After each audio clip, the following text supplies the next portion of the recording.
Welcome to my channel, Advanced Learners Studio. Today's deep dive is an English listening practice podcast, and our topic is Think Like an English Native Speaker. Now, if you've reached an advanced stage in your English learning journey, you've likely, conquered the hurdles of complex grammar, you've built up a vast vocabulary, maybe even mastered those tricky idioms. You can probably craft professional emails, no problem, engage in casual conversations pretty smoothly, maybe even ace those standardized tests. But have you ever felt that subtle, lingering gap, that kind of elusive feeling where true fluency, the kind native speakers just have, seems just slightly out of reach, almost like you're performing in English rather than just, being in English? Oh, absolutely. That's a profoundly common experience for advanced learners, and it really hits on something crucial. The aspiration, you see, isn't merely to speak or write English effectively, although that's great. It's to genuinely think in English, where ideas just form directly in the language, humor lands perfectly without that mental pause, and those cultural references surface effortlessly, almost like they've always been part of your mental landscape.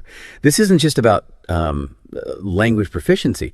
It truly represents the pinnacle of language mastery. It's a genuine cognitive transformation. I understand exactly what you mean. It's that feeling of true integration, right? Where there's no mental friction, no translation lag. Okay, so let's unpack this. This deep dive is designed to be your comprehensive blueprint for bridging that very divide. We're drawing from insights in linguistics, cognitive psychology, and some really compelling real-world anecdotes to give you a powerful toolkit. So whether you're maybe a global executive aiming for seamless international communication, an aspiring author striving for that authentic voice, a traveler seeking truly genuine connections, or maybe you're simply passionate about linguistic immersion, prepare to rewire your brain and make English an intrinsic, effortless part of your cognition. Our mission today is really to transform your understanding of fluency from merely speaking well to thinking fluently, #tag1, the psychological architecture of native-like cognition. All right, so to genuinely get to that point of thinking like a native English speaker, we first need to understand the fundamental cognitive distinctions. What's different between a dedicated language learner and someone who grew up with English? It's not just about having more words or knowing grammar rules, is it? It's deeper than that. It's profoundly about how our brains actually process and, generate language at its core. What's happening differently up there? That's a great question. What's truly fascinating here is how our brains actually build language. It's not a static collection of instructions you just memorize. It's much more like a dynamic, intricate neural network. And it's profoundly shaped by consistent exposure, by repetition, and critically, even by deep emotional connections. Native speakers, you see, process English holistically in an integrated way. They effectively bypass any intermediary step of translation. So imagine a complex thought forming in your mind. For a native speaker, that thought just immediately materializes in English. There's no pause, no internal conversion. And this allows for remarkably seamless, rapid idea generation. Now, for advanced learners, the crucial challenge involves dismantling what we sometimes call linguistic scaffolding. Linguistic scaffolding, like the support structures you use when you're building something. Exactly. It's that often unconscious reliance on your native language, your L1, as a kind of mental prop or crutch. The goal is to replace that scaffolding with direct, robust pathways operating exclusively in English. This is where the profound, deep-seated transformation truly begins. It's really about building a dedicated English operating system in your mind. You mentioned that scaffolding and dismantling it. That brings to mind something we've probably all experienced. Linguistic interference. Mm-hmm. It sounds a bit like, an uninvited guest crashing your mental party, maybe causing a bit of a commotion in your thoughts. Can you give us a really tangible illustration of what that looks and feels like for someone learning English? You've pretty much nailed the feeling. It's this invisible, yet often quite significant barrier. Linguistic interference happens when the ingrained patterns, the structures from your native language, subtly intrude upon your English thoughts. This can lead to hesitations, maybe phrasing things in a way that sounds a little unnatural, or even just a slight awkwardness in your mental expressions. A classic example, perhaps for a Spanish speaker, is mentally formulating, "I have 30 years," when they mean, "I'm 30 years old." Ah, right, like a direct translation that just doesn't work in English. Precisely. It's a direct translation of "Tengo 30 años," a perfectly normal Spanish construction. But it simply doesn't fit the natural English idiom. And it's not just a grammatical slip-up. It's a direct copy of a thought structure from their L1 filtering through. Cognitive linguists sometimes talk about this in terms of multi-competence, where you have multiple languages coexisting in the same mind, but sometimes they contend for dominance. The L1 often tries to take the lead.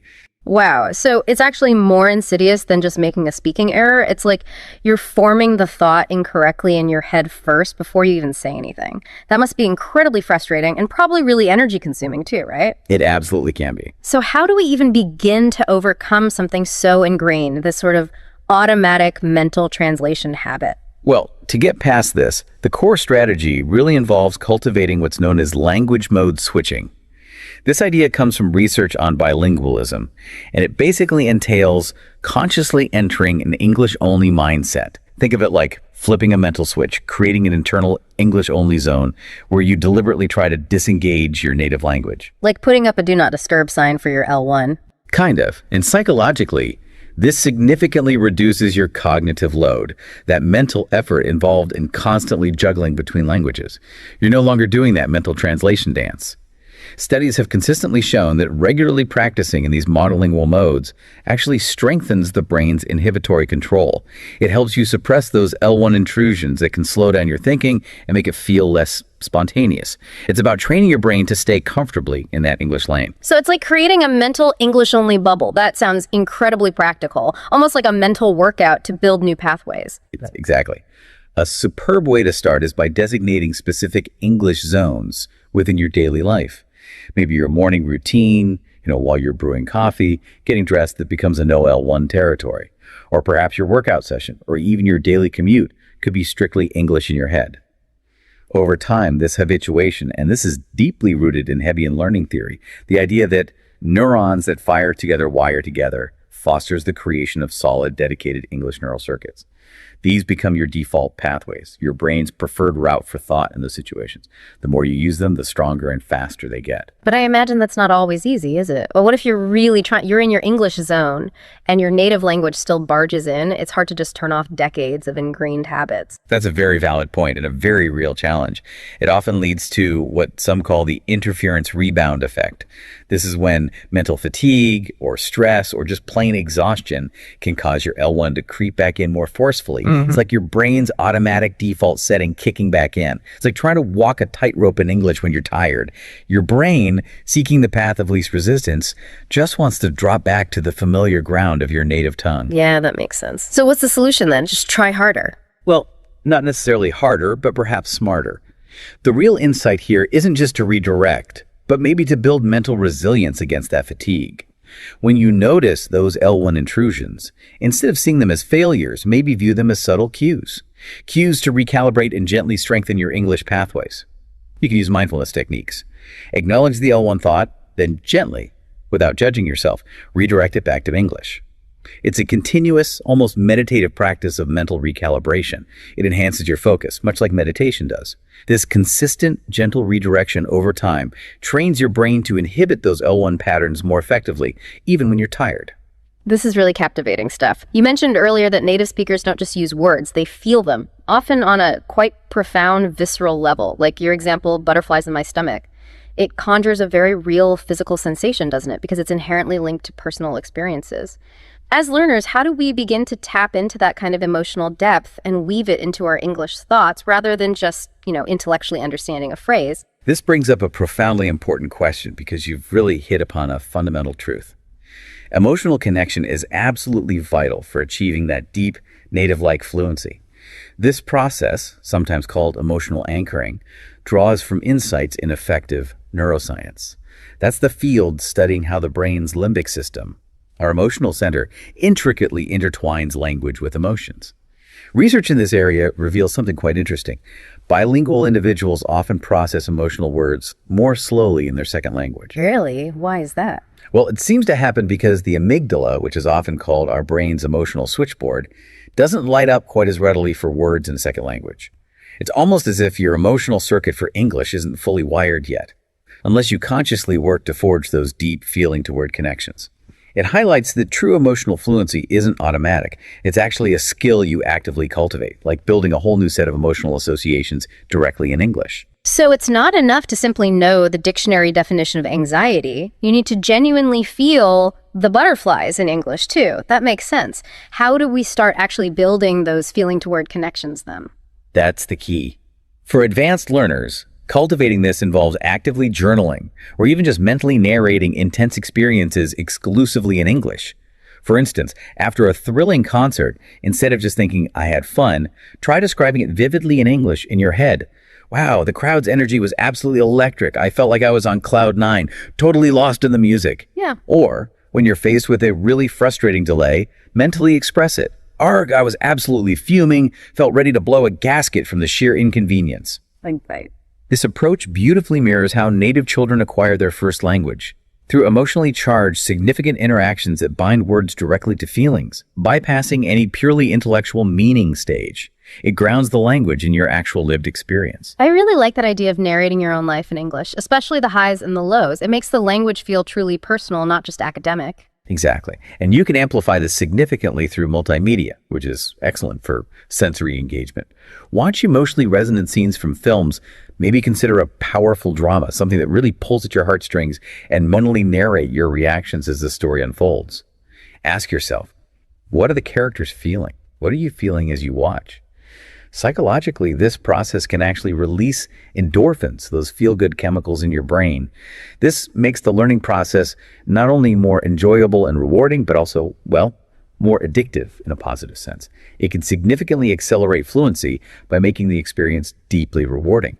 You start associating English not just with study or effort, but with powerful emotional experiences. It also sounds like it would add a layer of authenticity to your thought process, wouldn't it? Beyond just having accurate vocabulary. Yes, and there's also a subtle but significant nuance here concerning cultural emotions. American English, for instance, often tends to amplify positivity with expressions like awesome or that's fantastic, and in contrast, Australian English might downplay positive feelings with phrases such as, yeah, not bad, mate, even when referring to something quite good. Right, the famous understatement again, but applying to positive things too. Correct. Attuning your internal thoughts to these subtle cultural differences helps you avoid what we might call emotional dissonance, where your internal expression of an emotion doesn't quite match the cultural expectation or norm. Thinking in these culturally appropriate emotional registers makes your thoughts feel more natural, more integrated, and truly more native-like. It's about understanding and internalizing the unspoken emotional code of a particular culture. Let's talk about confidence. Many advanced learners, despite having really impressive skills, they can navigate complex conversations very well. They still confront what gets called language anxiety. Yeah, this psychological state where the fear of making errors just stifles their ability to express themselves freely. It's almost like a form of imposter syndrome, isn't it? Where you feel like you're not truly fluent enough, that maybe you're just pretending despite all the knowledge and hard work you've put in. That's a remarkably apt description. Imposter syndrome perfectly captures that feeling of inadequacy, that fear of being found out. And this anxiety often stems from a deep-seated drive for perfectionism, a trait that's frequently instilled by more formal educational settings where accuracy is absolutely paramount. Native speakers, on the other hand, typically embrace imperfection much more readily in casual settings. They might correct themselves mid-thought, sure, or simply laugh off minor slips without giving it a second thought. They tend to prioritize communication, the flow of ideas, over flawless grammar in everyday conversation. Drawing from Albert Bandura's work on self-efficacy theory, confidence genuinely builds through what he called mastery experiences. These are the small incremental successes that gradually accumulate and snowball, reinforcing your belief in your own capabilities. It's about gathering evidence bit by bit that you can do it. So it's about shifting from fearing mistakes to seeing them as an inevitable, maybe even valuable part of the learning process, just like a native speaker would instinctively do. How do we achieve that profound mental shift, especially when maybe years of learning have taught us to avoid errors at all costs? Reframing your mindset is incredibly powerful here. You should consciously begin to view your English thoughts not as evaluations to be judged or graded. Like a test. Exactly, not like a test, but rather as experiments to be explored, as mental drafts that don't need to be perfect right away. Positive affirmations can be surprisingly effective too. Things like, my English is constantly evolving, and that's powerful. Every thought is a step forward. This can counteract the negative self-talk that often fuels language anxiety. Research from psychology actually demonstrates that this kind of cognitive reframing can reduce cortisol levels. That's the stress hormone, thereby freeing up valuable cognitive resources. So instead of your brain being preoccupied with anxiety and fear, it can dedicate that energy to more fluid and spontaneous thinking, allowing ideas to flow much more unhindered. It's really about giving yourself permission to be imperfect in your internal dialogue. That sounds like a powerful way to just reduce the mental burden, doesn't it? And unlock mental energy for actually using English. Absolutely. And group dynamics, or rather social context, is also quite significant, even when you're just thinking internally. Native speakers tend to think within social context, often anticipating responses and formulating their thoughts with an awareness of who they might be talking to. You can simulate this mentally. Ask yourself, okay, if I were saying this thought to a friend, how might they reply? Or if I said it to my boss, what tone would I use? This practice, which is inspired by studies on theory of mind, our ability to understand others' mental space enhances both empathy and adaptability in your English thought processes. It prepares you for real-world interactions even when you're just thinking to yourself, making your internal monologues more dynamic and socially intelligent. So you're practicing the social aspect even before you speak. In a way, yes. So in essence, the psychology of native thinking is built upon this powerful, interconnected triad. First, minimizing linguistic interference by creating those dedicated English zones. Second, deeply embedding emotions directly within the language itself. And third, consistently bolstering your confidence by embracing imperfection and actively reframing your mindset. Master these foundational elements, and English truly begins to feel like your mental home turf, a natural and comfortable space for all your thoughts. Okay, we've laid a really strong foundation with the psychology of native thinking, understanding those underlying cognitive shifts. That's fascinating. Now, let's translate that theory into practical, actionable steps. What are some daily habits, beyond just the generic advice of practice more English, that an advanced learner can actually adopt to truly rewire their thought patterns? How do we make English an intuitive, continuous process inside our heads? This is where it gets really interesting. How do we make this practical day to day? Right, this is about application. And these tips emphasize a truly holistic approach, moving beyond just academic study into integrated life practice. Each strategy we'll discuss comes complete with specific, actionable exercises, the underlying rationale for why it works, and various adaptations tailored for different learning styles, because not everyone learns the same way.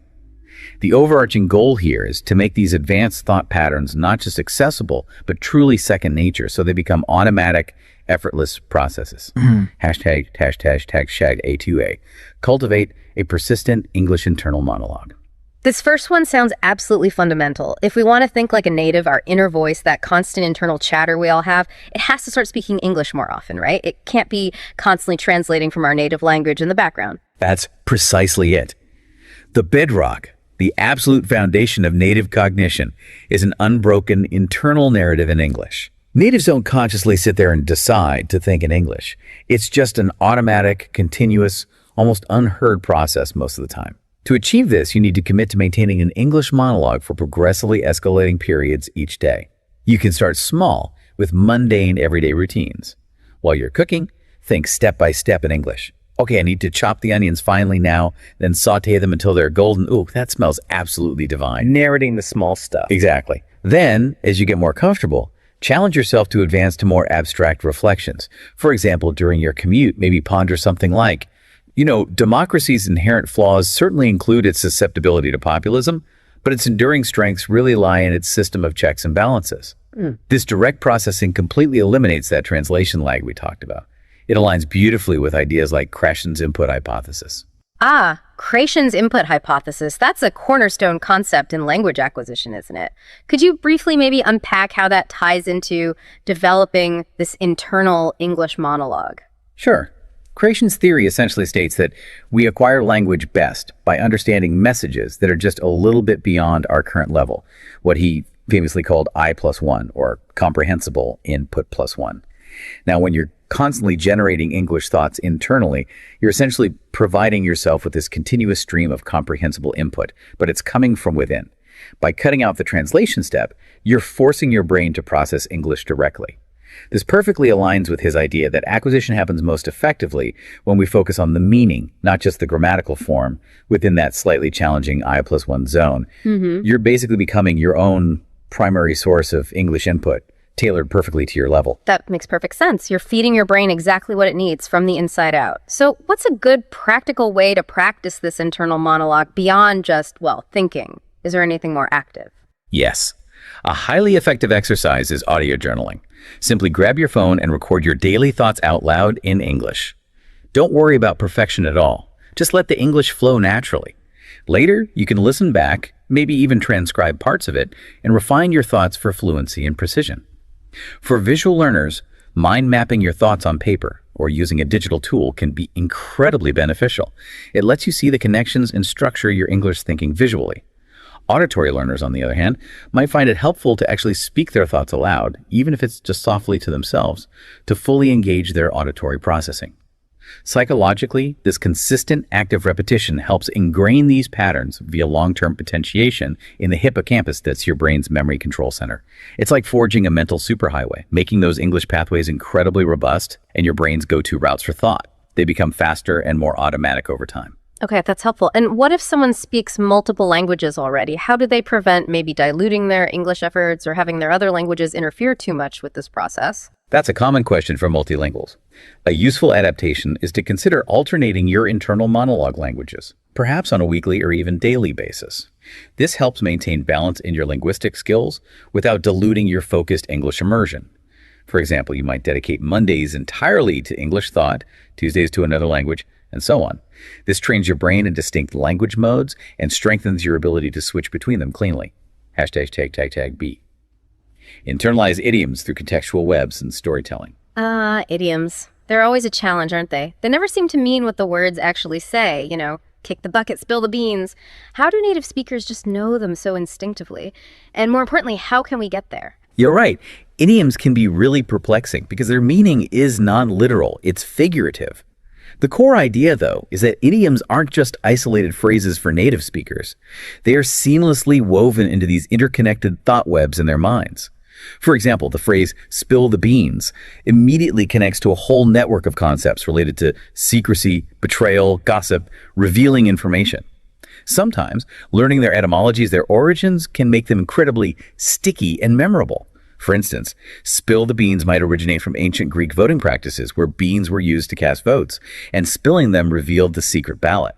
That backstory helps anchor the meaning. That's a brilliant way to make them stick, giving them a backstory or a mental map rather than just a dry definition from a dictionary. Indeed.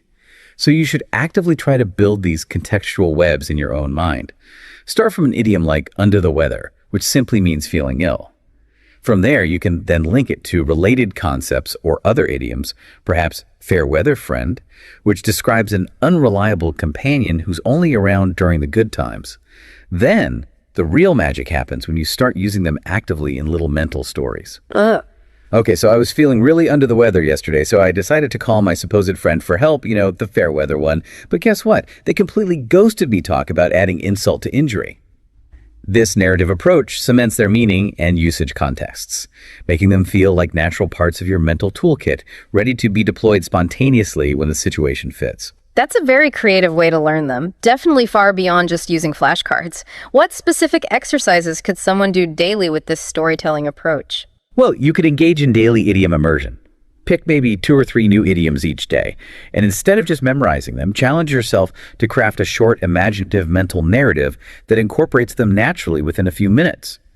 For learners who are more kinesthetic, who learn by doing, physically acting out little scenarios related to the idioms, even subtly with gestures while you're thinking, can enhance retention and understanding. It adds a physical dimension to the mental process. This kind of associative learning, which follows Pavlovian principles where ideas become linked through repetition, makes the recall and application of idioms almost reflexive, rather than a conscious, effortful search. You're training your brain to make those connections automatically. And are there significant regional differences with idioms that an advanced learner should be aware of when they're building these mental webs? Oh, absolutely. English is full of regional variations. You might notice things like American English often using a piece of cake versus British English favoring easy as pie, both meaning something is very simple but culturally distinct. Or consider take a rain check in the US for postponing something versus getting a rain check as a noun in the UK. Consciously thinking about and even using these different dialects or regional variations in your internal monologue adds significant versatility to your cognitive understanding and usage of English. It prepares you much better for a truly global English-speaking world. #C. Engage in deep, active listening with mental rephrasing. Native speakers often seem to just, absorb language from their environment. They pick up nuances, rhythm, unspoken rules almost without trying. For learners, that often feels impossible or incredibly slow. How do we make that absorption process more deliberate and effective for accelerating our own internal English thinking? That's a key difference. The core idea here is that natives truly absorb language ambiently, extracting nuances almost subconsciously. For you, the advanced learner, this process needs to be a deliberate, active act, at least initially. The application involves listening intently to authentic English podcasts or audio resources, maybe shows like Radiolab for diverse topics, or perhaps The Economist audio for more analytical content, whatever interests you. And as you listen, the key is to mentally rephrase the main points in your own words. For instance, if you hear a news report state, climate change is accelerating at an unprecedented rate, you could immediately prompt the internal thought, okay, so global warming is really picking up speed. The consequences ahead seem increasingly dire. Sounds like we really need to act fast. This mental rephrasing builds crucial paraphrasing skills, which are absolutely vital for achieving native-like flexibility in both expression and understanding. It's how you truly internalize information, not just passively hear it. That's a fantastic technique. It really forces you to check if you truly understood the meaning, not just recognize the words. It demands deeper processing. Indeed. And a powerful exercise related to this is shadowing with a twist. Shadowing, where you repeat what you hear. With this twist, you pause the audio periodically, and instead of just repeating, you try to predict the next sentence or the main idea in your thoughts. Then you press play and compare your prediction to what's actually said. This immediate feedback loop is incredibly potent. It trains your brain to anticipate linguistic patterns and generate English more proactively. For more analytical learners, you can make a mental note of rhetorical devices the speaker uses: metaphors, similes, irony. How are they constructing their argument or painting a picture? Psychologically, this sharpens predictive processing in the brain's language centers, making you a more anticipatory and fluent thinker, almost staying a step ahead of the conversation internally. And what about varying the listening material? Does sticking to just one accent or type of content limit your thinking development? It's critically important to diversify your sources. Absolutely. Listen to a wide variety of accents and speaking styles. Tune into the global intonations you hear in TED Talks. Contrast that with the satirical American cadence found in shows like The Daily Show. Or maybe listen to BBC documentaries for various British accents. This broadens your mental auditory palette and prepares your internal ear for diverse real-world interactions and thought patterns. It ensures you're not developing a kind mental accent limited to just one variant of English. Hashtags TD. Conduct solo mental debates for critical thinking. Okay, this next one sounds like an excellent way to push your thinking beyond just recounting facts or making simple observations. Natives seem to be able to effortlessly weigh pros and cons, explore complex ideas, even challenge their own assumptions all inside their heads. How can we cultivate that kind of mental agility? That's spot on.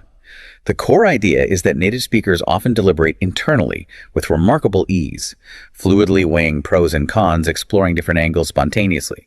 You can practice this deliberately by selecting contentious topics that genuinely interest you, things you have an opinion on or want to explore. For example, maybe ponder artificial intelligence. Is it truly a savior for humanity, or is it actually a looming threat?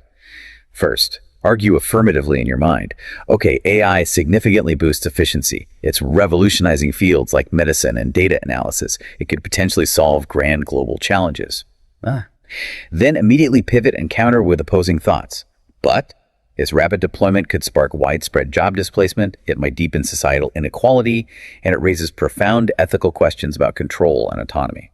So it's literally like having a miniature but vigorous debate club right inside your own head. That sounds like it would build a lot of mental flexibility and speed. It absolutely does. To make this a really effective exercise, you could even set timed mental debates for yourself. Perhaps 5 minutes arguing for one side, then 5 minutes for the other, mimicking a real debate format. Consciously try to employ sophisticated transition words and phrases in your thoughts, like conversely, that being said, on the other hand, or however, one must also consider. To structure your arguments logically and connect your thoughts smoothly. And for individuals with a more creative inclination, why not infuse some humor into your mental arguments? Okay, AI might indeed take my job eventually, but hey, at least it'll probably write better puns than I ever could. This practice really hones your argumentation skills, reminiscent perhaps of Aristotelian logic, all happening within the English language. It makes your thoughts more structured, persuasive, and intellectually robust. And I imagine you can tailor the debate topics to whatever you're deeply interested in personally, making it much more engaging. Absolutely essential. Tech enthusiasts can mentally debate the merits of the latest gadgets or the ethical implications of new software releases. Foodies could delve into culinary trends, the pros and cons of organic farming versus conventional, or the global impact of food supply chains. Tailoring topics to your personal interests keeps the exercise engaging, relevant, and intrinsically motivating because you're genuinely curious about exploring the different facets of the issue in your own mind. ###EE. Read voraciously with active synthesis and application. Reading is, of course, a common tip for language learners, but often it can feel like passive comprehension. You read the words, you understand them, but that's it. How do we make reading more than just absorbing words? How can it actually help us think like a native, truly internalizing those linguistic structures and patterns? That's a great point. The core idea is that reading isn't just passive absorption. When done actively, it subconsciously imprints native linguistic structures, common sentence patterns, and natural phrasing directly into your brain's framework for English. The application involves tackling diverse genres. Don't limit yourself to just one type of text. Delve into literary fiction, maybe pick up a novel by Kazuo Ishiguro for deep introspection and beautifully nuanced language.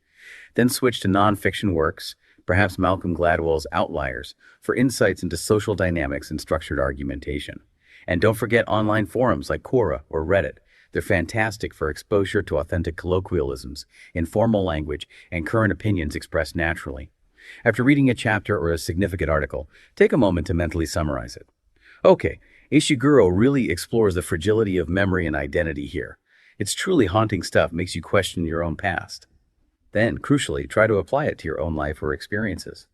Yes, much like how I sometimes cling to those cherished childhood memories, even though I know they might be a bit embellished over time. So it's really not just about what you read, but what you actively do with it mentally afterwards. That active engagement, the synthesis and application sounds absolutely key. Precisely.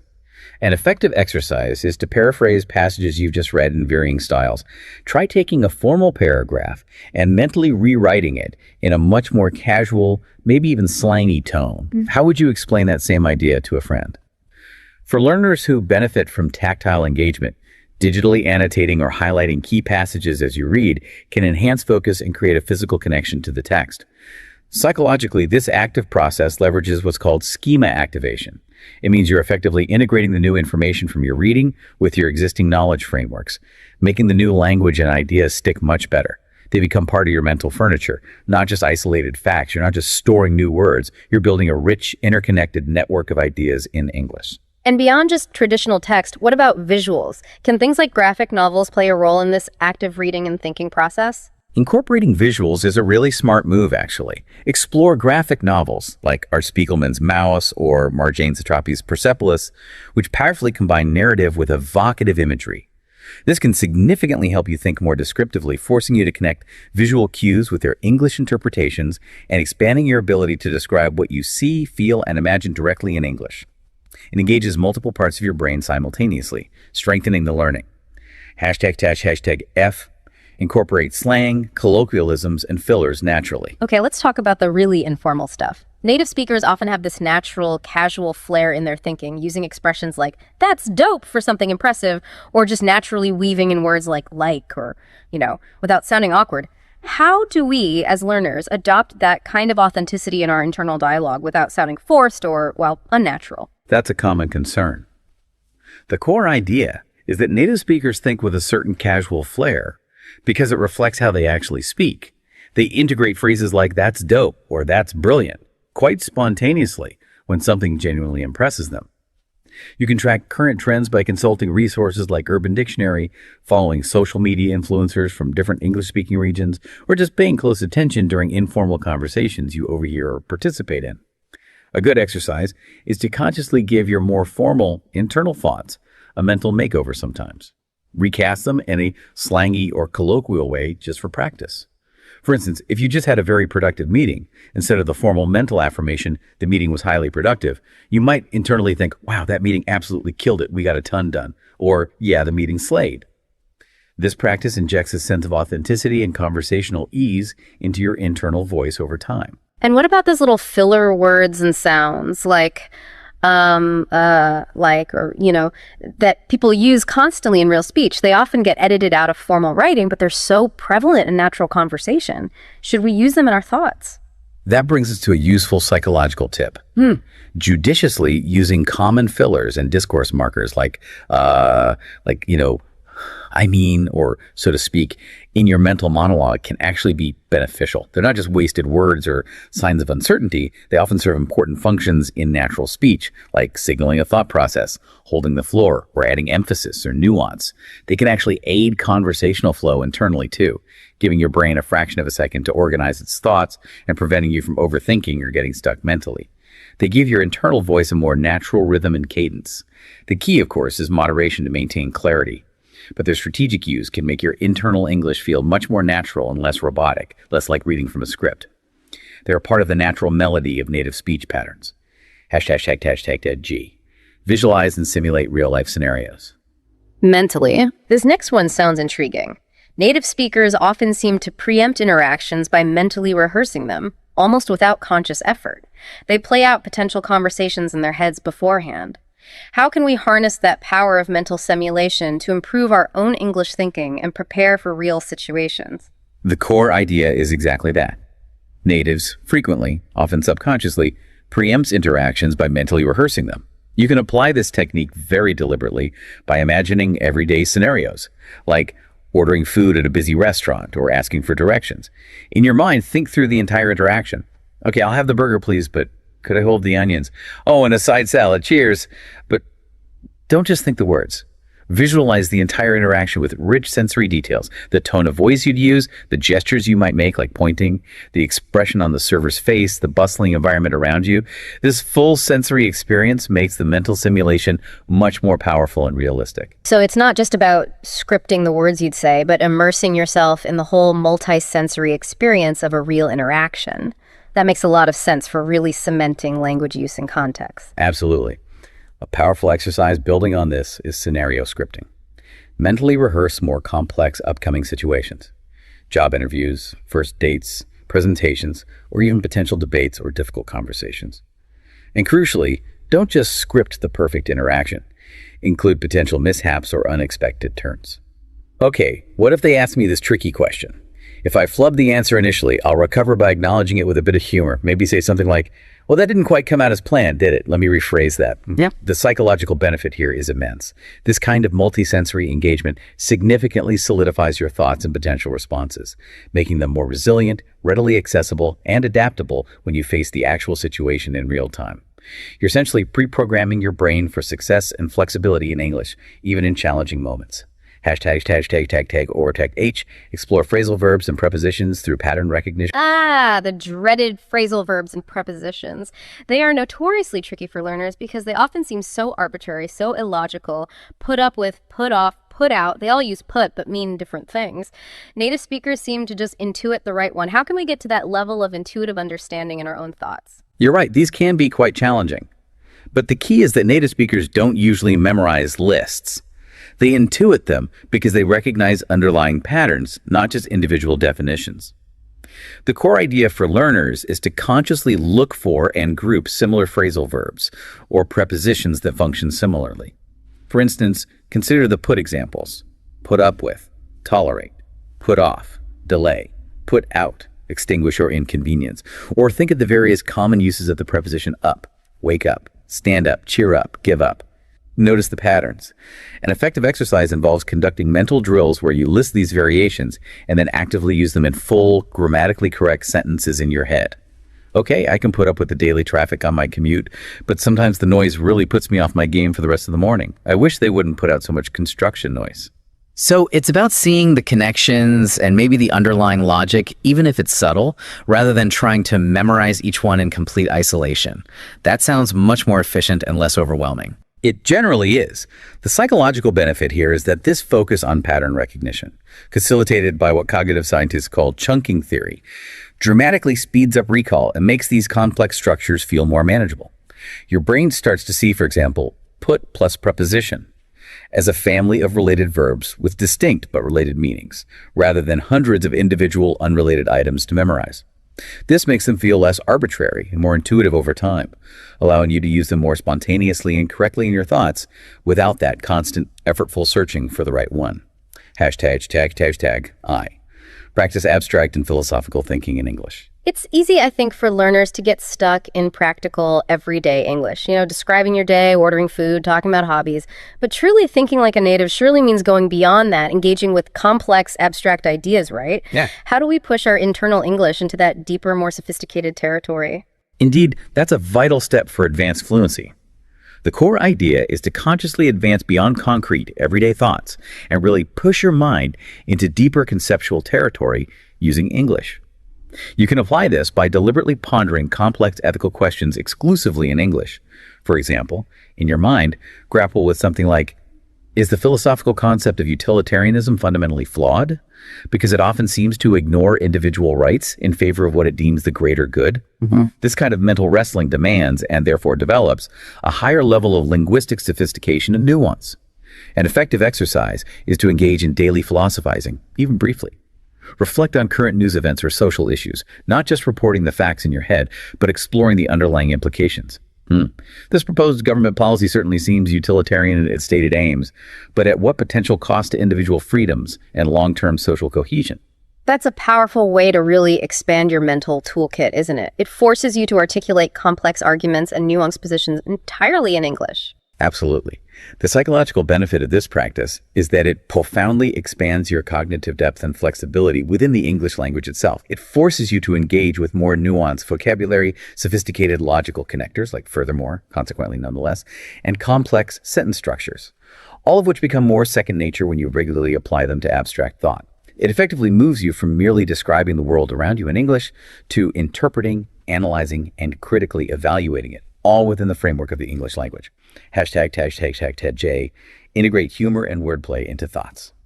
Okay, humor and wordplay often feel like the final frontier for language learners, maybe the Mount Everest of fluency. Natives can pun effortlessly, like that classic example, time flies like an arrow, fruit flies like a banana. It seems so spontaneous, so playful. How do we even begin to develop that kind of linguistic agility in our internal English? You've identified a key marker of very advanced native-like fluency. The core idea is that natives often pun and engage in wordplay effortlessly because their brain is already playing with the language at a deeper, more flexible level. They see the multiple meanings and potential connections. An excellent exercise is to consciously practice creating mental puns yourself. Actively look for opportunities in your everyday thoughts or observations where a word has multiple meanings or sounds like another word. For instance, if you're thinking about someone quitting their job at a bakery, you might mentally quip, just for yourself, the baker stopped making donuts. I guess he got tired of the whole business. Okay, that's a good one. Did you actually say that out loud just now, or was that an internal chuckle you translated? Not initially. It started as an internal chuckle, absolutely. But that mental playfulness, that willingness to bend the rules and explore the sounds and meanings of words, that's the cognitive muscle we're trying to build here. Yeah. The psychological benefit here is immense, actually. Firstly, humor lightens the entire learning process, making it more enjoyable and less intimidating. Furthermore, it significantly boosts retention because humor often involves a clever twist or an unexpected connection, which makes the underlying language structure or vocabulary more memorable. It shows your brain is becoming truly agile in English, ready to manipulate the language not just for communication, but also for amusement and deeper meaning. All right, so we've explored the foundational psychology and we've established some really transformative daily habits. That's a fantastic roadmap. Now, what does this all mean for maybe accelerating our journey towards native-like cognition?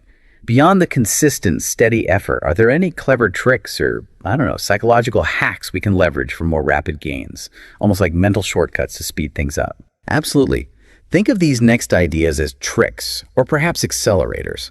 They're specifically designed to exploit certain psychological hacks for potentially swift gains. They cleverly leverage principles like spaced repetition, gamification, and even cognitive biases to really supercharge your progress and make the learning process feel more dynamic and efficient. Think of these as high-leverage techniques, particularly useful for advanced learners looking for that extra boost. #A. Extended shadowing sessions with variation. We touched on shadowing earlier, repeating what you hear, but how can we make it ingenious, a true shortcut for developing native-like thinking and speaking patterns? Right, the core idea of basic shadowing is immediately repeating what you hear to mimic pronunciation and rhythm. To turn it into an accelerator trick, you need to extend this significantly. Try shadowing entire speeches or long podcast segments, not just short phrases. And crucially, vary your speed. Try shadowing faster than slower than the original. Even try to replicate different accents and intonations deliberately. A key technique is to record overlays of your shadowing attempt alongside the original audio. Listening back to that comparison provides incredibly detailed self-feedback. The comparison is where the real accelerated learning happens. And here's the ingenious part. Consciously add emotions.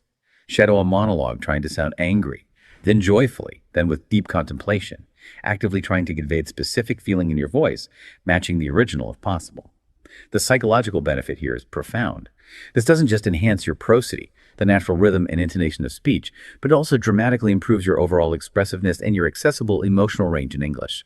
It makes your internal voice incredibly rich and flexible. Tag B. Construct elaborate word association networks. This sounds like a powerful way to make words really stick together in your mind, building a much richer internal dictionary than just lists of definitions. Indeed. The core idea is to move far beyond simple one-to-one definitions and actively map out elaborate clusters of related words and concepts. For instance, starting from a core word like storm, you might branch out visually or mentally to brainstorm, related to generating ideas, like a storm of thoughts. Then maybe connect that to the idiom storm in a teacup, an overreaction to a minor issue, and perhaps even to weather the storm, meaning to endure hardship. The trick here is to utilize digital tools or apps, like mind mapping software, or even just pen and paper, to create interactive dynamic maps of these connections. Visually seeing the relationships between words strengthens the links. The psychological benefit of this active practice is that it deliberately builds semantic networking within your brain. You're creating dense webs of meaning, not just isolated points. This allows for much quicker and more intuitive word access when you're thinking or speaking, as your brain can jump rapidly from one related concept to another with far greater ease. Hashtag C. Improvisational role-playing with constraints. Mental role-playing sounds like it could be fun, but how do we make it truly accelerate cognition and really push our linguistic boundaries beyond just simple practice? Right, the basic idea is to mentally role-play as different characters, perhaps imagining historical figures debating modern issues in English, or maybe your favorite fictional characters having a chat about current events. The ingenious trick, the accelerator, is to introduce creative constraints into these mental improvisations. For example, try to role-play a conversation or a mental debate without using any words that contain the letter E, a surprisingly difficult challenge. Or perhaps try to only use words with 3 syllables or more. These constraints force you into highly creative and adaptive thinking that push your linguistic boundaries and compel your brain to find alternative vocabulary, phrasing, and sentence structures on the fly. The psychological benefit is that this builds remarkable linguistic adaptability and strengthens real-time problem-solving skills directly within the English language framework, making your mental processes incredibly flexible and inventive. Hashtag D. Circumlocution games for vocabulary gaps. Okay, we've all had those incredibly frustrating moments where a specific English word just won't come to mind, even though we know the concept perfectly well. How can we turn that common frustration into an ingenious trick for improvement? That's a universal experience for language learners, isn't it? The core idea is circumlocution. When you can't recall a specific term, you practice describing the concept effectively without using the direct word. So you might think, okay, it's that flying machine. It's got the large spinning blades on top. Oh, right, a helicopter. The trick to accelerate this is to turn it into a game. Engage in partner challenges either through language learning apps that offer such features or simply with a study buddy. Take turns describing objects, concepts, or famous people without using their names or key identifying words. This gamified approach pushes you to be incredibly resourceful and creative in your English descriptions under pressure. The psychological benefit is significant. This turns vocabulary limitations from frustrating blocks into powerful opportunities for strengthening your descriptive abilities. You become more articulate and versatile, able to convey meaning fluently even when a precise word momentarily eludes you, which, by the way, is a hallmark of native fluency too. Hashtag Teven. Media consumption, watching movies, TV shows, is a given for most learners, but often it's just passive entertainment. How do we transform media binging into a focused trick for accelerating native cognition and deep cultural understanding? Great question. The core idea is to truly immerse yourself in authentic English media, but not just for passive entertainment. Approach it with an active learning mindset. Go ahead and binge watch entire series, perhaps comparing the US version of The Office with the original UK version to actively pick up on the subtle and not so subtle cultural nuances, different styles of humor, and social dynamics. While watching, actively try to think in the dialogues of the characters. Try predicting their responses or reflecting on their motivations and choices, all in English. The ingenious trick here is to actively predict plot twists or character reactions in English as you watch. Pause the show occasionally and ask yourself, okay, what do I think will happen next? Why did she react like that? What's his underlying motivation? This active engagement goes far beyond passive viewing. The psychological benefit is that this fosters deep contextual absorption of both language and culture simultaneously. It helps you build intuition for native thought patterns, common conversational rhythms, and underlying cultural sensibilities much faster than passive watching alone.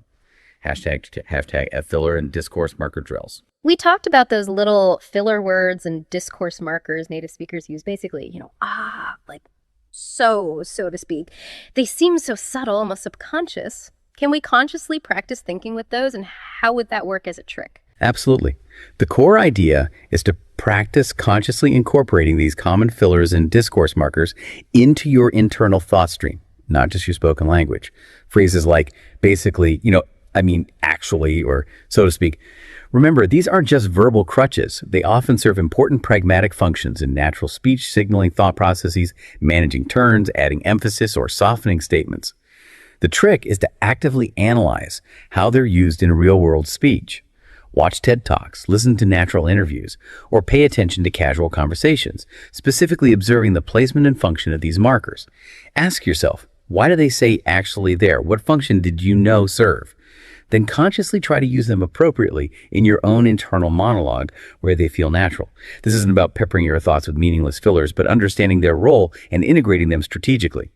The psychological benefit is that it significantly improves the natural coherence and flow of your internal monologue, making it sound and feel more native-like, less stilted or overly formal. They help give your thoughts a more authentic conversational rhythm. Hashtag TAG. Reverse engineering content for originality. This next one sounds like a really creative way to generate authentic English thoughts from just a tiny starting point, almost like brainstorming but in reverse. Can you explain that? It is quite creative. The core idea is to start with something very simple. Maybe a news headline you just read, a single striking sentence from an article, or even just one interesting vocabulary word you learned. Then take that small seed and mentally expand it. Cultivate it into a full thought, a detailed paragraph, or even a short internal story, all elaborated purely in English. The ingenious trick, the accelerated part, is to mentally twist the endings, introduce unexpected elements, or deliberately explore alternative perspectives to your expanded thoughts. This playful approach encourages imaginative and divergent thinking. For instance, if the headline is simply, "New study links coffee to longer life," you might mentally expand. Okay, interesting. But while that's tempting to believe, could this just be a correlation, not necessarily causation? Perhaps people who drink coffee regularly also tend to have more active social lives. Or maybe they just have more positive outlooks generally.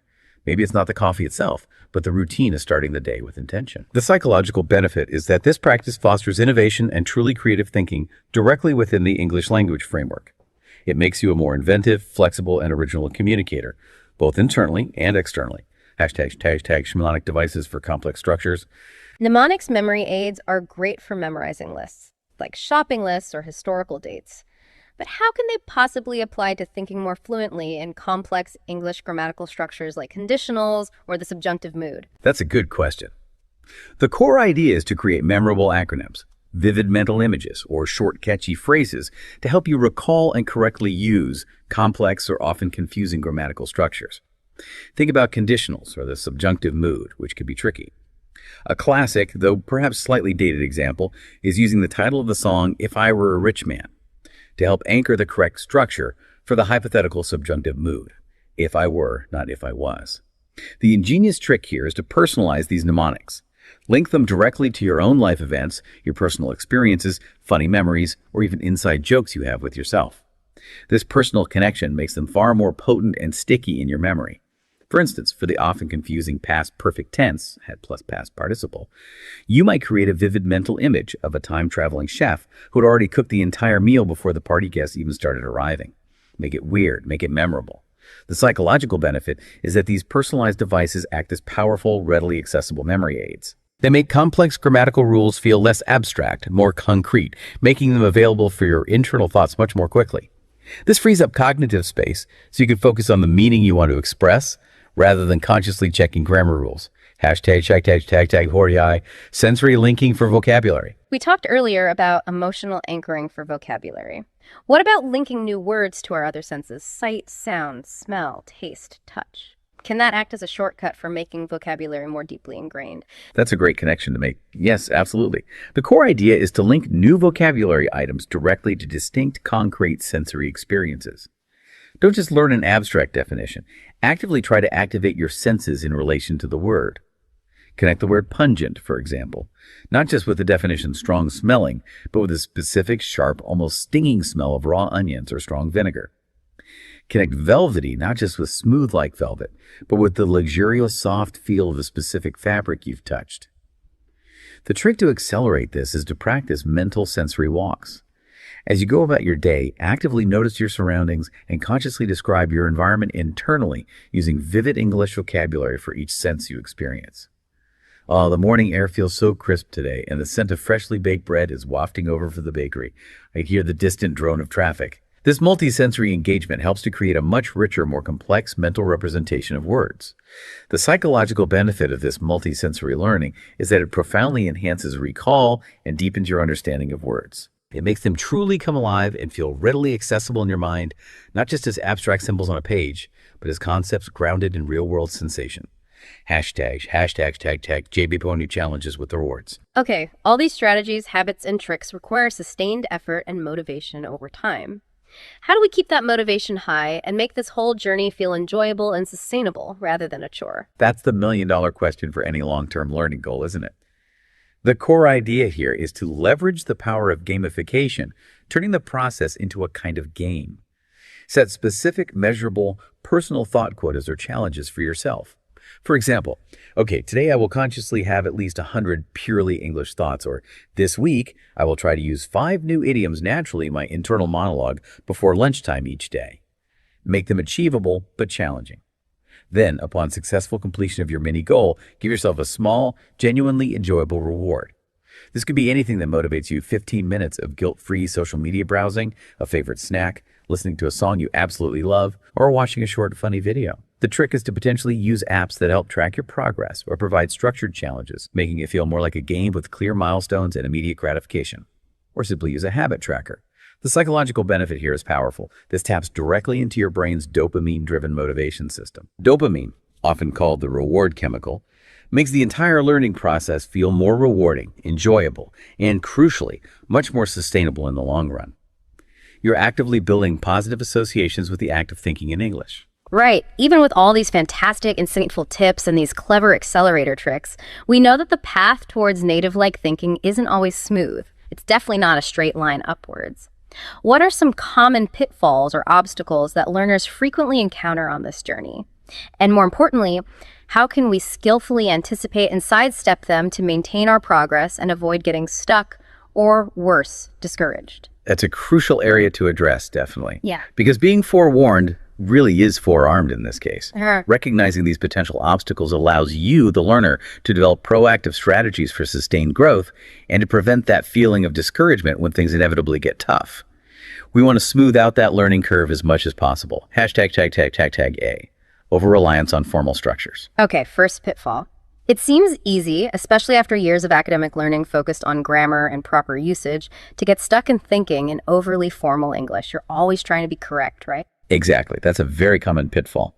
The danger is that thinking too formally all the time can make your internal dialogue sound quite robotic, maybe even unnatural, lacking the spontaneity and casual flow that characterizes most native speech and thought. It might be grammatically perfect, but it won't feel right or authentic. The powerful counter strategy is to consciously and gradually infuse more casual elements, relevant slang, where appropriate for your context, and common colloquialisms into your internal thoughts. Actively practice recasting formal thoughts into more informal ones, just for flexibility. For example, instead of internally thinking, I must endeavor to complete this task forthwith, try something more natural, like, okay, I really need to get this thing done soon, or gotta wrap this up. Hashtag B, neglecting pronunciation in mental rehearsals. This is interesting. If you're doing all this thinking silently inside your head, how does that impact your eventual spoken English, or even just how your own internal voice sounds to you? Can that be a pitfall? It absolutely can be.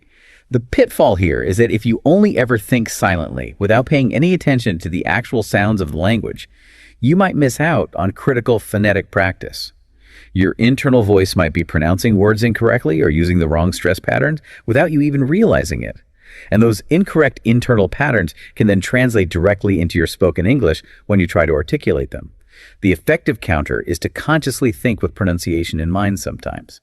Actively practice the phonetic elements, the rhythm, the intonation in your head, especially when you're mentally rehearsing conversations. You can even whisper to yourself or articulate silently, paying attention to how the words feel physically in your mouth and how they sound acoustically in your mind's ear. This builds a much stronger and more accurate sound-to-meaning connection. #tag ignoring nonverbal integration. Communication is so much more than just the words we use, isn't it? It's body language, tone of voice, facial expressions. How does that translate to improving our internal thought process and making our internal English feel more real, more complete? Indeed. The pitfall is ignoring this nonverbal integration. Communication isn't just words on a page or sound waves. It encompasses a whole suite of crucial nonverbal cues. If your internal monologue or mental simulations focus only on vocabulary and grammar, it's missing a huge piece of the real communication puzzle. Your internal practice becomes incomplete. The counter strategy is that when you're visualizing scenarios or mentally rehearsing conversations, like we discussed with scenario scripting, make sure to consciously include body language, gestures, and facial expressions in your mental simulations. Imagine the slight nod of agreement, the raised eyebrow of skepticism, the expressive hand gesture emphasizing a point. This makes the internal thought process more holistic and prepares you much better for richer, more authentic, and more nuanced real-world interactions. #D, immersion-induced burnout. Okay, this sounds serious.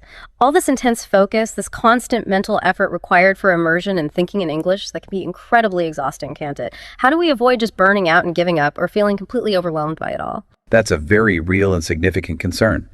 The pitfall is immersion-induced burnout. When intense focus and constant mental effort are sustained for too long without breaks, it can easily lead to mental fatigue, mounting frustration, and eventual disengagement. It's simply unsustainable in the long run.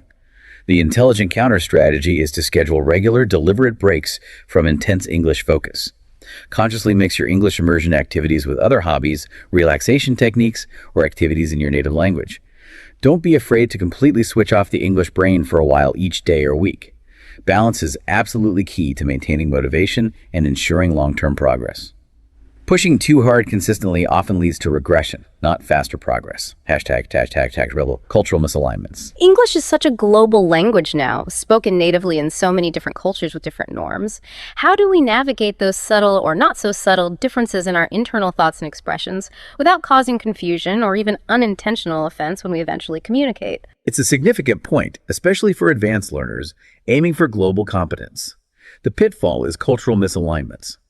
What's perfectly acceptable, polite, or clearly understood in one English-speaking culture, say American, might differ greatly in another, like British or Australian, leading to internal dissonance, confusion, or even miscommunication later. The counter is to actively study and become aware of regional variations in cultural norms associated with different Englishes. A classic, often humorous example we mentioned is fanny pack in American English, a small bag worn around the waist, versus bum bag in British English. Same object, but fanny has a very different vulgar meaning in the UK. Be aware of these subtle but important distinctions in your internal thoughts and adjust your mental vocabulary and even communication style expectations accordingly. Understanding the cultural context of a phrase or interaction pattern is often just as important as its literal meaning. #DAF plateauing motivation. We all hit them plateaus. Progress in language learning isn't always a smooth upward curve. Sometimes it feels like you're stuck, treading water, not getting anywhere, or maybe even going backwards slightly. That can be incredibly demotivating. That's a very common pitfall, perhaps one of the most common. Plateauing motivation occurs precisely because progress isn't always linear or easily visible day to day.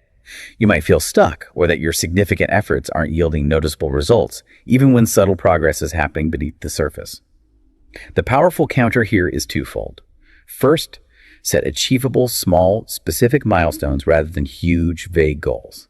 Second, make a conscious effort to celebrate every tiny success along the way. And third, regularly remind yourself, perhaps by reviewing past work or journal entries, of how far you've already come.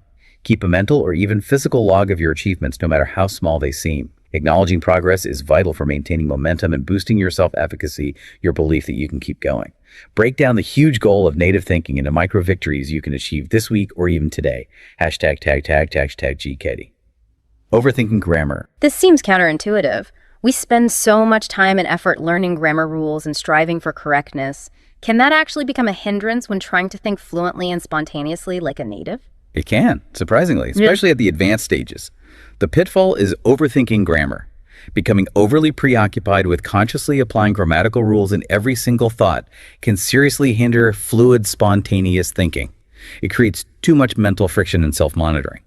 The counter strategy, as you advance and your intuitive grasp of English structure improves significantly, is to consciously allow the explicit rules to fade into the background more often. Shift your primary focus instead towards conveying meaning naturally, effectively, and appropriately for the context, trusting your developed intuitive grasp of structure. Think of it like learning to ride a bicycle. Initially, you focus intensely on every single movement, balance, steering, pedaling, but eventually it becomes automatic and you just focus on where you want to go. Grammar should become similarly backgrounded for fluent thought. #H. Isolation from native input. What happens if you're doing all this internal work, constantly thinking in English, but you're not regularly interacting with or consuming authentic content from native speakers? Can your internal thought patterns become sort of disconnected or weird? That's a definite risk. The pitfall is isolation from fresh, authentic native input. Without consistent exposure to how English is actually being used now by native speakers, whether through conversation, current media, literature, or online interactions, your internal thoughts can indeed become stagnant. They might develop peculiar, perhaps slightly unnatural patterns based on older input, or simply lack the dynamism and relevance of living language. The crucial counter is to actively and continuously seek out opportunities for language exchanges, online or in person, join relevant online communities where native speakers interact, or attend virtual events, watch current movies or shows, listen to podcasts, anything that keeps your input fresh, dynamic, and reflective of current usage patterns and vocabulary. It's like constantly feeding your internal English brain with the most current and relevant linguistic data. #I. Emotional detachment. We talked about emotional anchoring earlier. What's the pitfall if English just continues to feel like an academic exercise, purely intellectual, without that deeper connection? The pitfall is emotional detachment. If English feels purely academic, disconnected from your personal life, your passions, your genuine interests, or your inner world, it simply won't anchor as deeply in your cognition. You won't truly feel the language, and therefore you won't truly own it in your thoughts. The powerful counter is to consciously make an effort to infuse passion, personal relevance, and genuine emotion into your English thoughts and reflections. Talk to yourself internally in English about what truly excites you, what makes you angry, what inspires you, what makes you laugh. Use English to explore your hobbies, your relationships, your dreams. Make it personal. Make it resonate with your deepest self. Don't just keep it in the study box. #GHN system practice. And finally, perhaps the most fundamental pitfall that plagues any attempt to learn a new skill or build a new habit: consistency. I suppose that's a major stumbling block here too. Indeed, it might be the biggest one. The pitfall is inconsistent practice. Irregular efforts simply yield irregular, fragmented results. You can't realistically expect native-like thought patterns to develop and become automatic if you only dabble occasionally or practice intensely for a week, then stop for a month. The most effective counter strategy, often recommended by habit formation experts, is to habit stack your English thinking practice with existing daily routines you already perform automatically. Integrate it seamlessly into something you already do without fail. While brushing your teeth, think in English. While waiting in line at the supermarket, narrate the scene internally in English. While showering, plan your day in English. Make it an organic, integrated, and non-negotiable part of your day, rather than seeing it as an extra task you have to remember or find time for. This consistent, pervasive immersion, even in small doses frequently, is the ultimate accelerator for making English thinking automatic. And just to reinforce that these aren't insurmountable, are there examples of real people who have successfully navigated these very real challenges and actually reached that level of native-like thinking using this kinds of strategies? Oh, absolutely. We see examples all the time. Think of learners like, say, Ahmed from Egypt, who very effectively overcame significant linguistic interference from Arabic by committing to daily journaling exclusively in English for over a year, meticulously correcting his own mental phrasing as he noticed L1 patterns creeping in.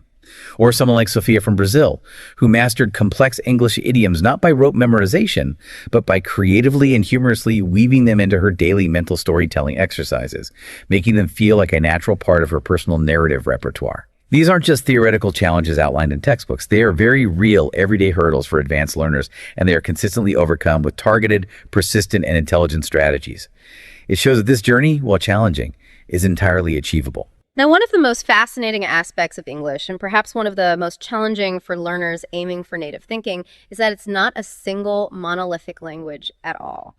It's this vibrant, complex tapestry of different accents, unique expressions, and distinct cultural nuances stretching all across the globe.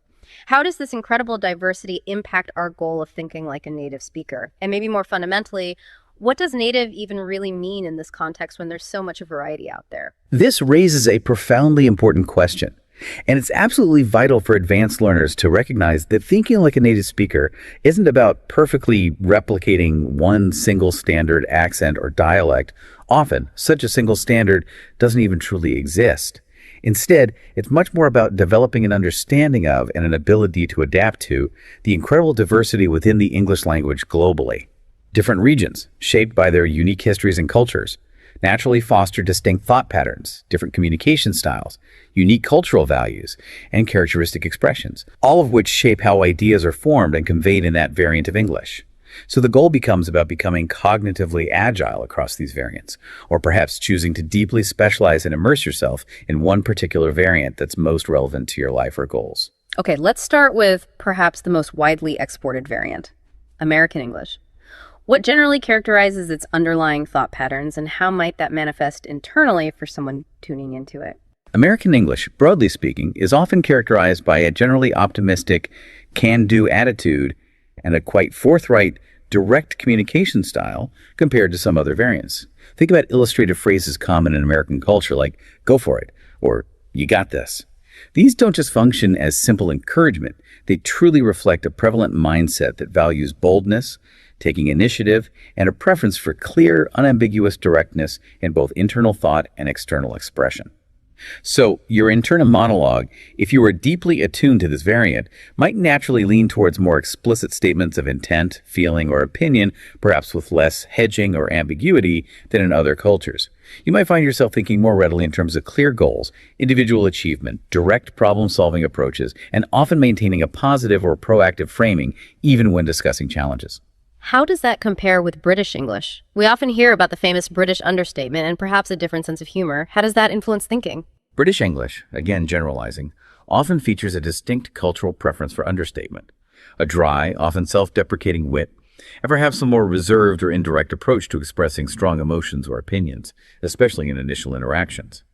For instance, a common phrase like "could be worse," used in response to a difficult situation, isn't necessarily pessimistic. It often functions as a subtle way to temper potential over-optimism, acknowledge a challenge without overtly dramatizing it, or even express a mild, ironic form of resilience or acceptance. Your internal thoughts, if shaped by immersion in British culture and media, might naturally start to incorporate more implicit meanings, more nuanced sense of humor that relies heavily on irony and context, and perhaps a greater internal awareness of politeness strategies involving indirectness or subtle social commentary. You might find yourself thinking in more complex, often multi-layered ways, appreciating the power of the unsaid just as much as the explicitly stated. And what about the distinctive Australian style? It's often perceived as very laid back, and they're famous for those abbreviated words, the diminutives. How does that reflect in thought? Australian English is certainly renowned for its generally relaxed demeanor.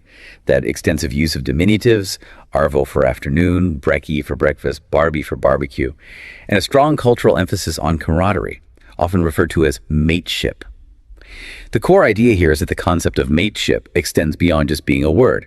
It actively fosters a communal, often quite egalitarian, and highly practical way of thinking.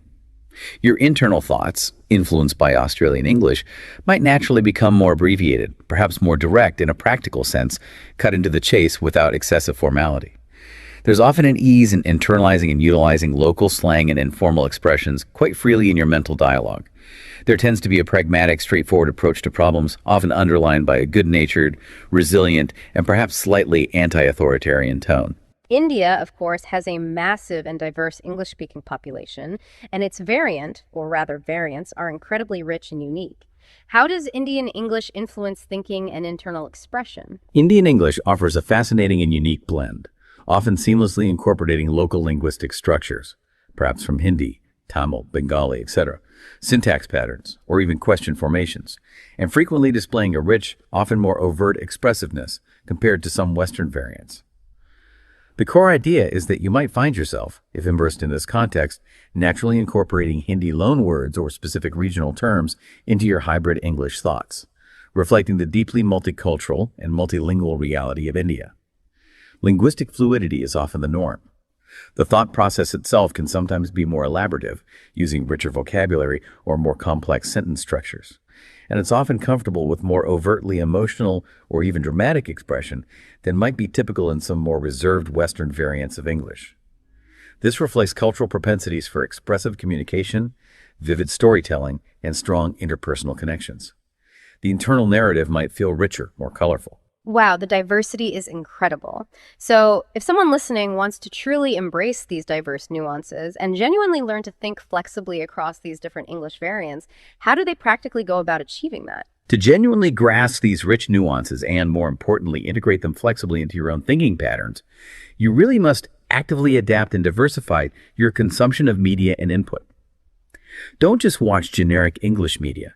Specifically, seek out variant-specific films, news programs, contemporary literature, popular music, and social media content originating from these different regions: America, Britain, Australia, India, Canada, South Africa, and so on.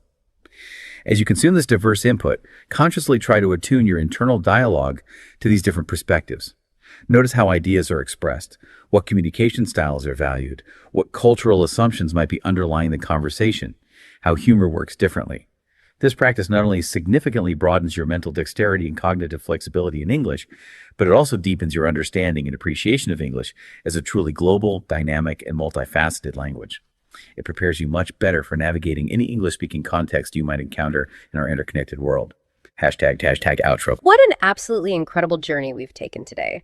We've navigated the complex terrain of how English is processed in the native mind, right from understanding and overcoming linguistic interference to the importance of building deep emotional anchors and boosting that crucial confidence. We've explored so many practical daily habits, from cultivating a persistent internal monologue and internalizing idioms through stories, to engaging in solo mental debates and reading actively for synthesis. And we even uncovered some really ingenious tricks to accelerate progress, like shadowing with variation, using creative constraints in role-playing, and leveraging gamification. We also identified those common pitfalls: burnout, overthinking grammar, cultural misalignments, and discussed concrete strategies for how you can skillfully sidestep them. And finally, we celebrated the rich, vibrant tapestry of English across its diverse global cultural variants. Embracing this goal of native-like thinking in English truly represents a profound shift, doesn't it? It's really moving beyond just being a skilled learner to becoming an intuitive, integrated user of the language. It's a fascinating journey of psychological evolution, dedicated habitual refinement, and deep cultural immersion that can genuinely change how you interact with the world around you. Indeed, it really is about making English not merely a skill you possess externally, but an intrinsic default part of your internal cognition, how you process reality. With these insights we've discussed, these practical tips, the ingenious tricks, and the strategies to anticipate and overcome those common pitfalls, your mind will increasingly, almost automatically, default to English in more and more situations. And that can enrich every facet of your life. Personal connections, professional opportunities, intellectual exploration, everything. Just remember, persistence really does pay off in this journey. Start small, build steadily day by day, and make sure to acknowledge and celebrate every single step of your progress, no matter how small it seems. This isn't just about learning English vocabulary or grammar. It's about fundamentally transforming your mental landscape. So thinking about that transformation, what new horizons does this opened up mental space, this place where English truly feels like your mental home turf, potentially unlock for you, our listener, personally or professionally? Perhaps it's new career opportunities requiring seamless communication, richer and more authentic travel experiences, or maybe simply a deeper, more nuanced connection to global literature, film, and ideas. We really hope this deep dive has sparked some new ideas for you and given you a powerful, actionable toolkit to achieve that ultimate level of fluency where thinking in English feels effortless. If you found this deep dive valuable and insightful, please do remember to like this video, share it with others who might benefit. Thank you so much for joining us today. Welcome back to the deep dive. Now, if you're listening, chances are you've put in the work. You've got the grammar down, your vocabulary is pretty solid, maybe even professional level. You write good emails. Yeah, you've nailed the technical side. You're definitely an advanced English speaker by standard measures. But there's often that little gap, right? Like subtle friction. Exactly. It's that feeling maybe of still performing in English instead of just being. Yeah. Like you hesitate before landing a joke, or a cultural reference feels a bit clunky. Yes, that's it. You're translating in your head, even just for a split second. And that's the hurdle we see a lot. The goal isn't just sounding native, it's actually thinking like one. Right, achieving that genuine cognitive shift where ideas just pop up directly in English. No lag, no internal translation step. That's what we're diving into today. Think of this as kind of blueprint. We're drawing on linguistics, a bit of cognitive psychology, some real-world stuff to give you practical ways to sort of rewire things upstairs. Okay, let's start with the brain itself. What's really different in how a native speaker processes English compared to a very advanced but non-native speaker? It can't just be more words. No, definitely not just vocabulary. It's fundamentally about how the language is processed. Native speakers tend to process holistically. It's like a really dynamic, interconnected network in the brain. Thought and language arise almost together. Okay, holistic. So what's happened for the learner then? For the advanced learner, often there's still what we might call linguistic scaffolding in place. Scaffolding. Oh, yeah. Like temporary support. Yeah. You mean relying on the native language, the L1? Exactly. It's often unconscious, but it's using the L1 structure as a kind of mental proper crutch. We call the interference. It causes linguistic interference. Right. It's the L1 rules kind of bleeding through. Precisely. It pops up in ways that could feel awkward or just require extra mental steps. But we all know the common example, like saying, I have 30 years, if your language structures age that way instead of I'm 30. But where else does this interference show up? Maybe less, obviously. Oh, it can be subtle. Things like default word order and complex sentences. If your L1 typically puts adjectives after the noun, you might mentally fight that structure even when you know the English rule. So it causes hesitation? Yes, hesitation or maybe slightly unnatural phrasing. It's your L1 structure, sort of, competing for attention in your working memory. Directness levels, too, how direct or indirect you are, might stem from L1 defaults. Okay, so if that scaffolding is the problem, how do we start taking it down? How do we break that mental translation habit? The main strategy here is something called language mode switching. It's about consciously, deliberately entering an English-only mindset. Flipping a switch, basically. Yeah, think of it like that. You're not just translating, you're actively trying to disengage the L1 network for a period, telling your brain, okay, English only right now. That sounds challenging. What's the actual cognitive benefit of being that strict with yourself? Two main things. First, it reduces your cognitive load. You free up mental bandwidth because you're not constantly converting. Second, doing this consistently strengthens the brain's inhibitory control.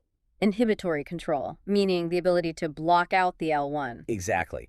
You get better at suppressing those intrusions from your native language. It makes the English pathway faster, smoother, more automatic over time. So practically speaking, we need to create these kinds of English zones, like specific times or activities where L1 is just off limits. That's a great way to implement it. Designate parts of your day, maybe your commute, your workout, even just while making coffee in the morning. These become no L1 territories. You're essentially training those neural pathways, right? The whole neurons that fire together, wire together idea. Precisely. You're building a habit for the brain. In this context, English is the default. So next time you're in that situation, the English circuit fires up more readily. Okay, that covers the sort of structural rewiring. But then there's the emotional side. This is fascinating. Natives don't just know words like anxiety or joy, they feel them. Butterflies in my stomach, a knot of dread. How do learners get that depth? Yeah, this is crucial. We need to cultivate emotional anchoring. Insights from effective neuroscience show that the amygdala, the brain's emotional switchboard, often doesn't light up as strongly for words in a second language. Why is that? Just less experience? Largely, yes. The words haven't been deeply connected to lived, felt experiences yet. So emotional fluency isn't automatic. It has to be actively built. So it's not enough to look up thrilled in a dictionary. I need to connect it to an actual feeling of being thrilled while thinking in English. Absolutely. The practical way in is to actively narrate or maybe journal about intense experiences, the highs, the lows, but only in English. Like describing a concert. Yes. Instead of just saying the concert was good, really describe it in English. The crowd's energy was absolutely electric. I felt like I was buzzing, totally on cloud nine. Connect the English words directly to the raw feeling. Describe frustrations, disappointments, joys, all using English vocabulary as you feel it. And I guess you need to be aware of cultural nuances here too, to avoid what you called emotional dissonance. That's a really important layer. You don't want your emotional expression to feel off, culturally speaking. Like being overly enthusiastic or maybe too reserved for the context. Exactly. If you're in, say, an American context, learning to use that slightly amplified positive language, awesome, amazing, helps you integrate. If you're interacting in a more British context, understanding understatement, not bad, meaning really good, is key. So thinking in the culturally appropriate emotional register makes the thoughts feel more native, more authentic. It really does. It closes that gap between just knowing the words and actually inhabiting the language emotionally. Okay, that makes a lot of sense. Let's talk confidence.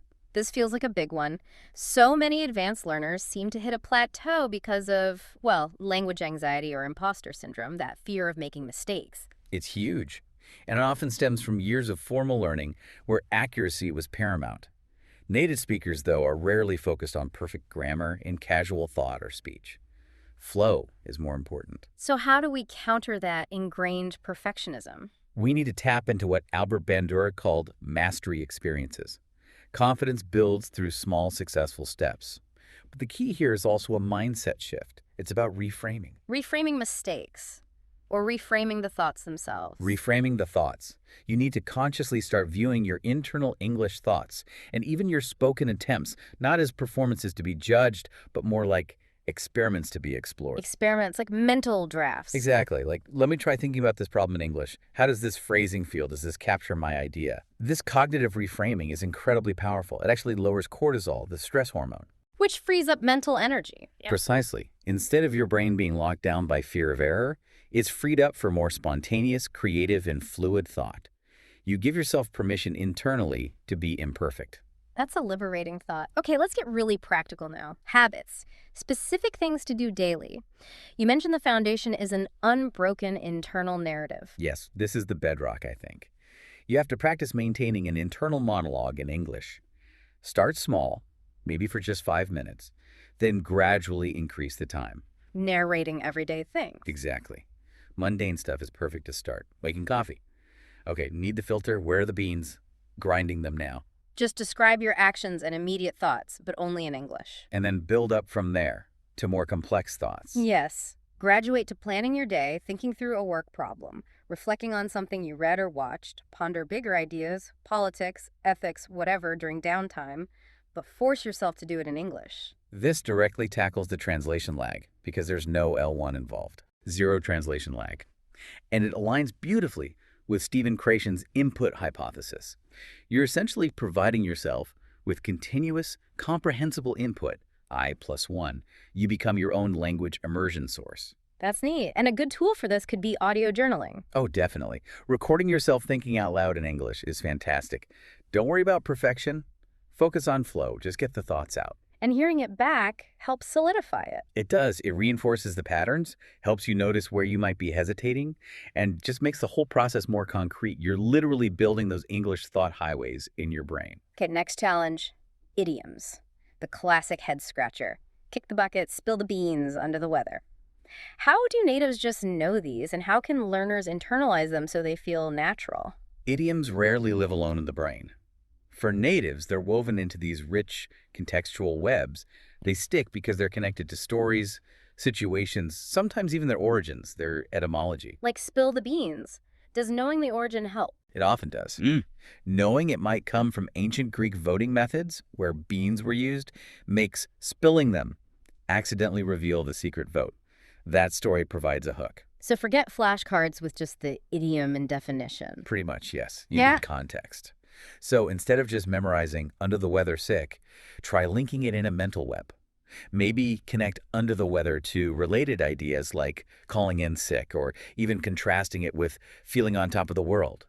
Or link it to fair weather friend, someone who isn't there when you're feeling under the weather. Building connections. Exactly.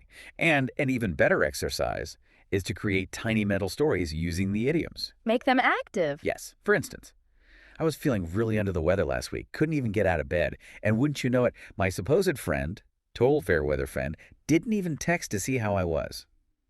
That little narrative makes the meaning and usage much stickier than just rote memorization.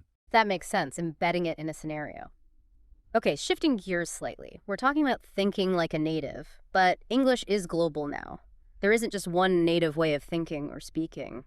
What does native thinking mean in that context? That's a crucial point. The goal isn't to perfectly mimic one specific accent or dialect like, say, BBC English or Standard American. It's more about developing cognitive agility. Agility, meaning you can adapt your thinking. Yes, the ability to understand and even subtly shift your internal thought patterns to align with different English variants and the cultural assumptions embedded within them. Can you give an example of how the actual thought process might differ, say, between American and British English? Sure. American English often carries a cultural undertone of optimism, directness, proactivity. Think of phrases like go for it, make it happen. So an internal monologue in that mode might be quite solution-focused, maybe more explicitly stated goals. Okay. And British English? British English often values understatement, irony, perhaps a bit more indirectness or dry wit. So processing a difficult situation internally might involve more implicit meaning, maybe thinking something like, well, this is suboptimal, or it could be worse, which might actually mean this is terrible. Haha, right. Understanding the unsaid. Exactly. And think about Indian English, where depending on the context, the internal thought process might heavily factor in formality, politeness structures, maybe considerations of hierarchy that are less prominent in, say, casual American thought. So to get this cognitive agility, we need diverse input. Absolutely. You need to consciously expose yourself to different variants. Watch films, listen to news, follow social media from the UK, Australia, India, South Africa, etc. Actively tune your ear and your internal interpretation engine to these different styles and perspectives. Become a cognitive chameleon almost. Kind of, yeah. It's about broadening your mental repertoire. Okay, final stretch. Let's talk pitfalls. Advanced learners often hit plateaus. What are the biggest traps they fall into that prevent this final leap into native-like thinking? I'd highlight two major ones. First is overthinking grammar. Still, even at an advanced level. Oh, absolutely. After years focused on accuracy, they can become hyper-aware of rules, constantly self-monitoring. This creates massive mental friction and just paralyzes spontaneous thought. So they need to let go? Pretty much. Trust your intuition. You've absorbed a huge amount of grammar by this stage. Shift the focus entirely from form to meaning and flow. It's like riding a bike. You stop thinking about your feet and just pedal. Makes sense. And the second pitfall? This is probably the biggest one. Yes. Inconsistent practice. Trying to think in English sporadically for 10 minutes here and there just doesn't cut it for rewiring your brain. The brain needs routine. Desperately. Fragmented efforts give fragmented results. You need consistency to build and strengthen those neural pathways until English becomes the automatic default. So the solution has to be integrating it, not scheduling it. Precisely. Use habit stacking. Meaning?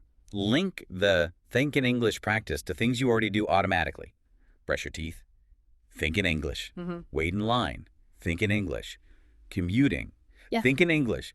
Weave it into the fabric of your day so it's not an extra task, but just how you operate during those times. Making it automatic by attaching it to existing habits. Clever. It's the most effective way to ensure consistency without relying purely on willpower, which often fails long term. Wow, okay.